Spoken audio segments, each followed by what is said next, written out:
Hello everybody, I'd like to welcome you to the presentation today. Today, you guys are going to be acting as members of the UN, and we're going to be representing people from the World Health Organization, bringing you our take on how we should obviously handle the problem of Ebola. Thank you. Okay, so I'm going to be explaining what the background and science of Ebola. So Ebola is both an infectious disease and a zoonotic disease. An infectious disease is a disease that, a disorder that is caused by another organism, such as a parasite, bacteria, virus, or fungus. A zoonotic disease is a disease that's transmitted from an animal to a person. So Ebola has 5 different types of viruses, and 4 of them affect humans, and 1 affects non-human primates. Ebola is spread through direct contact of body fluids such as sweat, urine, blood, and saliva of an infected person. The symptoms. So Ebola has many symptoms. The early symptoms include. The early symptoms are not specific. They include headaches, fever, They include headaches, fever. Okay. Then as the disease progresses, you might have stomach and abdominal pain. You might have internal and external bleeding. You might start vomiting, and you develop a rash. It takes from 2 to 21 days, usually an average of 8 to 10, to start showing symptoms after being exposed to the Ebola virus. It's said that once you start showing symptoms, you are considered infectious, and death is usually caused by major blood loss, by shock, or by multi-organ failure. I'm going to be talking about the background and history of Ebola. So Ebola is a rare and deadly virus that is caused by the Ebola virus. The first outbreaks were in Sudan and in the Democratic Republic of Congo in 1976. They were caused when in hospitals when people weren't washing their hands, and they were using the same syringes and needles to inject things into people. The disease is believed to be caused by fruit bats.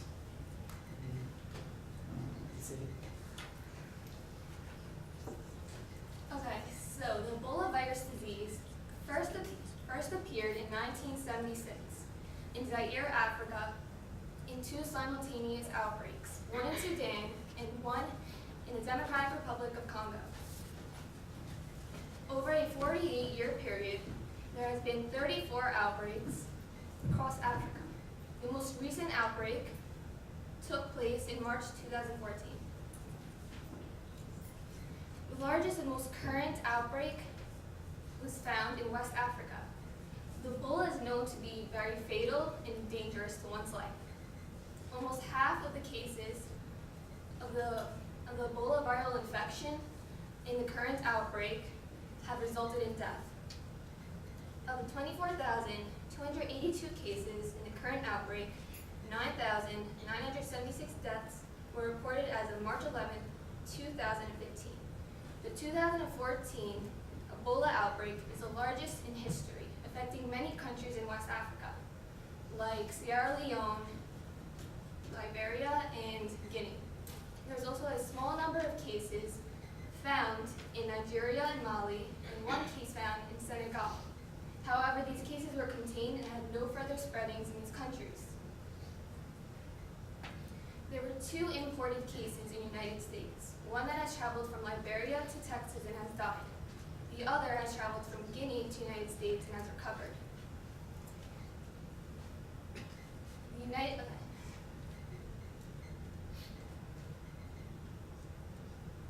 The Center of Disease Control and its partners are taking precautions to try to prevent any further cases in the United States. There are also 2 locally acquired cases of healthcare workers that both worked at the Texas Presbyterian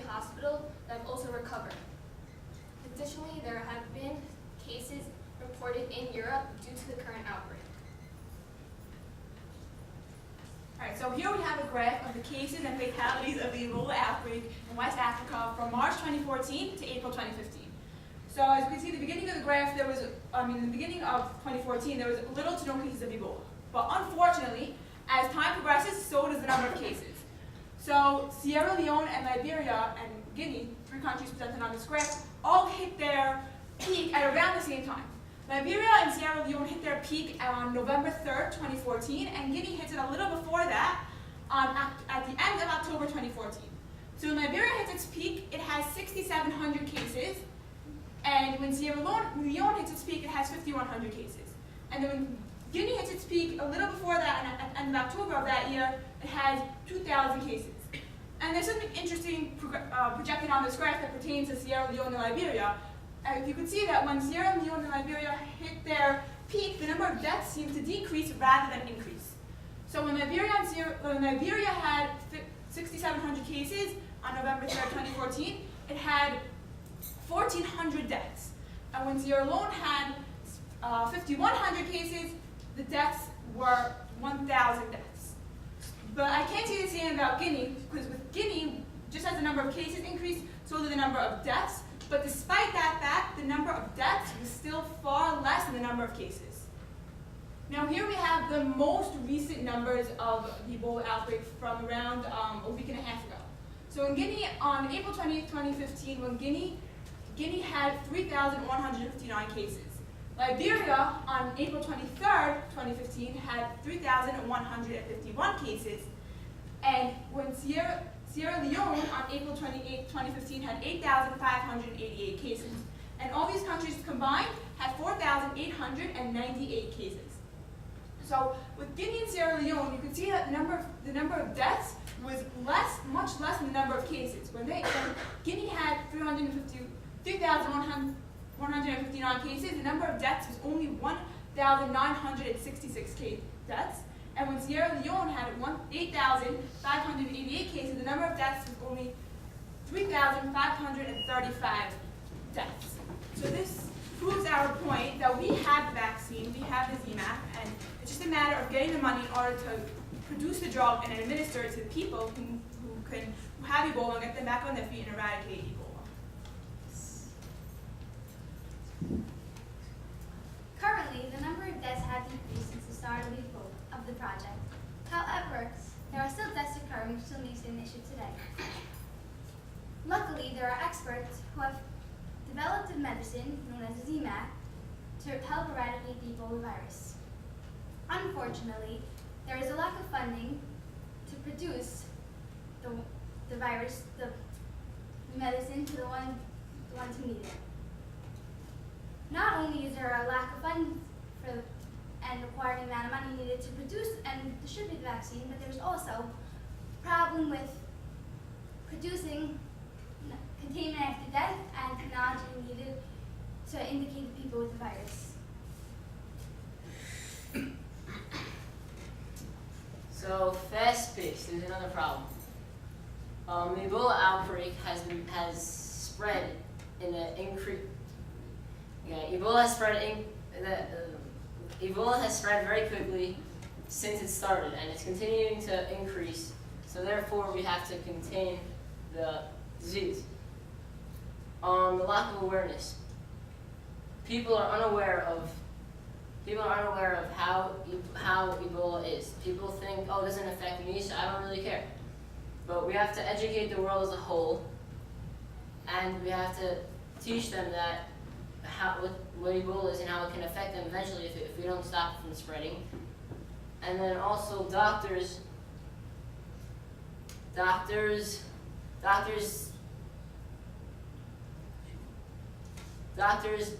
didn't get paid immediately after they were treating the patient, so therefore they did not want to continue treating them, and that was a big problem. And then what we need to do is we need to pay the doctors, and we need to raise money in order to do all of these things.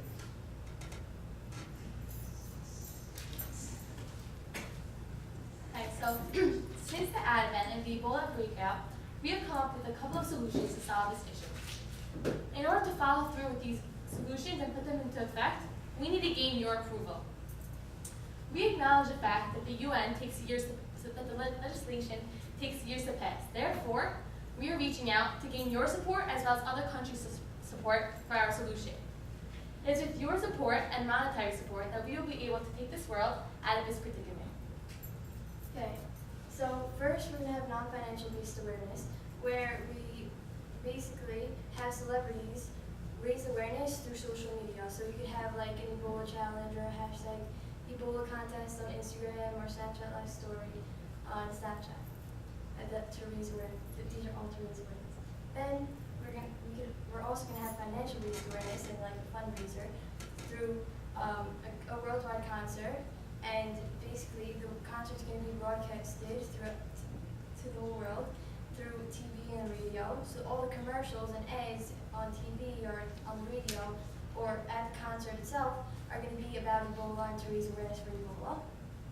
And also to raise money, so the tickets that people buy are going to be for money, and there's going to be a meet and greet before the concert, so the tickets for that are also going to go towards the Ebola fund. And then we're going to have, let's say we're going to, at Super Bowl, there are going to be ads, and the ads, so a company will buy an ad, and then we say, okay, we'll give you a picture to put as your ad about Ebola to raise awareness for Ebola, and then we'll give you free, we'll say, oh, this company sponsored us, sponsored the Ebola Fund, they sponsored raising Ebola. Okay, our next step is the financial briefing. So now I'll be speaking in U.S. currency. So let's say the amount of tickets, the price of the tickets would range from $1,000, a little less than that, to $2,200, depending on if you want to buy a VIP ticket or a meet and greet. So our four main hosts for this event will be Australia, London, Germany, and the United States. So in Australia, if we hold it at the Melbourne Cricket Ground, that holds 100,000 people, and we can make $186 million.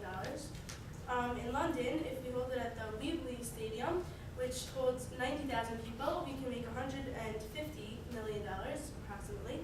In Germany, if we hold it at the Ernst Happel Stadium, which holds 55,000 people, we can get a total of $104 million. And in the United States MetLife Stadium, it holds 85,000 people, and we will get approximately from the United States $150 million. So if all 193 members of the United Nations host this concert, we can make in total $28,339,768,750 for the fundraiser. So what will we do with this money? So first, we want to give a portion of it to the ZMAT, to help treating patients. So if we give just a portion, we can treat 213,397 patients. If we give only 25% of our money to producing and giving out steel coffins, we can produce and give 711,325 steel coffins. The rest of the money we want to give to investing for the research and development of the improved airport scanners and etc. Now that we've spoken through our entire solution, this is where you, the United Nations, come in. We wanted to approach you earlier because we have a lot of laws that we would like passed to help impede the spread of Ebola, and therefore we hope that by the time that a lot of this goes through, that you will be able to pass the laws that we would like. For example, the people buried in sealed or steel coffins, because people who die, the Ebola virus still is in their body, and therefore we have to contain it within them. Also, airport security and the help of airport security when traveling to foreign nations, so that Ebola does not spread elsewhere. We should get people to required to take the ZMapp vaccine, which hopefully we'll have produced by then. They'll have to take it before they can travel to foreign nations. Also, people who are just entering school will also have to take the ZMapp. And hopefully with our solution, we could help stop, even exterminate Ebola from our world.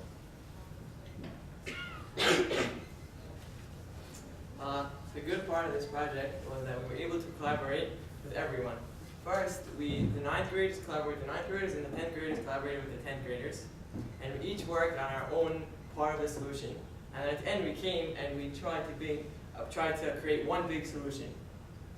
We also, to collaborate, we used many technologies. We used our Macs, we used WhatsApp, and the best part of it was we were able to use Google Documents, which we were able to comment on what other people did and to tell them what they did good and what they did bad.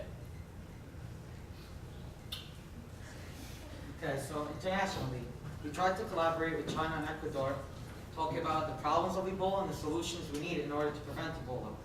But Ecuador fell out, so we were only able to collaborate with China. On a Tuesday evening, we had a Skype session with China, talking about the solutions we came up with. We tried to have another Skype session with China, but the QQ servers weren't working. So us and the 10th graders tried to expand a little more on the solution.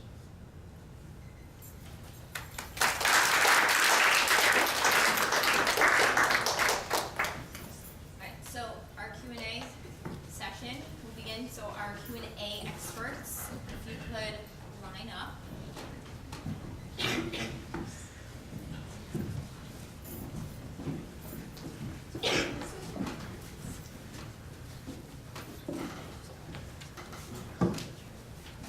And just tell us which topic you guys you represent that you and your peers worked on in regards to this project.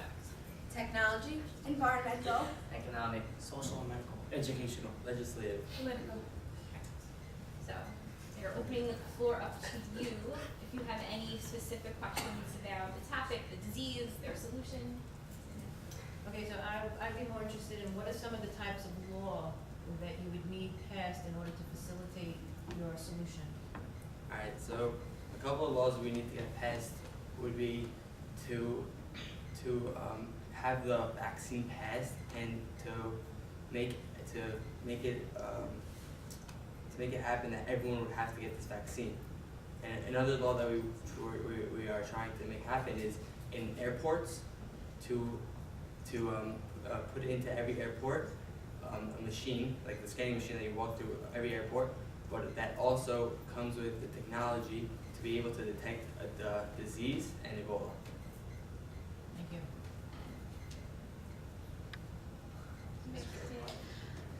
So I have a financial question, I think. Number one, do you think that the prices for the tickets for the fundraiser is realistic, like $1,000, $2,000, $2,200? Like, The people that we hope to be able to collect and to be able to perform in front of the people, where if you saw recently the Floyd Mayweather Manny Pacquiao fight, you heard about it, but Yeah. the tickets were over $1,500 for like top row, all the way on top for the cheapest tickets. If you were to have some of your favorite artists, some of your favorite celebrities there, well, who says that people wouldn't pay $1,000? okay. And my next question, sorry, I have two parts. We said something like 700,000 coffins, but we only have 15,000 fatalities. Like, is it necessary to be raising like that kind of money? I don't know who needs to answer that question. So that does make a lot of sense, and I'll research. I can research it and get back to you. That's a great answer. You have the money to make that many coffins, especially if you're making that many coffins. At the end of the fundraiser, you have the amount of money you need to make all those coffins, but we don't necessarily need all those coffins. But if the mortality rates don't go down, then they're going to eventually need that many coffins. And if they don't need the money for the coffins, they can always go to another cause, like the ZMAP or the airport scanner. So, yeah. We talked a lot about ZMAP, but we didn't really get too many details. Can you tell us what ZMAP is? Are there any side effects? How much does it cost? ZMAP pills? Is it a syrup? Is it It's a vaccine, right? And like most vaccines, it can be injected. And so when you inject the vaccine, it's a weakened or dead version of that virus. And what your body does is it builds up an immunity to that virus using the weakened or dead version. So the next time you get it, you're not gonna actually experience any side effects. You're not gonna really have it because your body already knows what's coming and knows how to fight it. So this vaccine, if we can administer it to many people, less people are gonna even be available to get the virus. So, you know, the spread is gonna stop just because people can't even receive it. That's How much does it cost? Well, that's It costs $100,000 to cure one patient, at least I think, but there's no exact cost on how much that they would be able to spend on it because right now in its current state, ZMapp is a developmental product and hasn't been released to the masses yet. it's a lot of money, but with the proper funding, they could produce it at a more massive scale with, you know, less time and less money. So where's the like, what do you, I don't know how to put this the right way. So for $100,000 to cure a patient, where is the money going? Into the medicine, into the vaccines, or into the people that have to help cure them? I'm not really completely sure on this, but I would have to assume that it's going into the actual production of the vaccine and to the salaries of the people working at ZMapp themselves. Why do, I have a two-part question. Why do steel coffins make a difference? What's the cost of a steel coffin? As long as we're talking about money. Well, the steel. Okay. So right now, when a person dies of Ebola, the disease is still inside of them when they die. So with a non-sealed coffin, the disease can like seep into the soil because soil has fluid inside of it, and that's how Ebola spreads. And it could go to like the crops near that are near the cemeteries. Like there's a farm near the cemeteries, it can go into the crops, and like whoever eats these crops, they can get the disease. So with sealed coffins, this won't happen. And so the disease won't go into the soil. I appreciate it. Do you know the cost? I have to do some research and get back to you on that.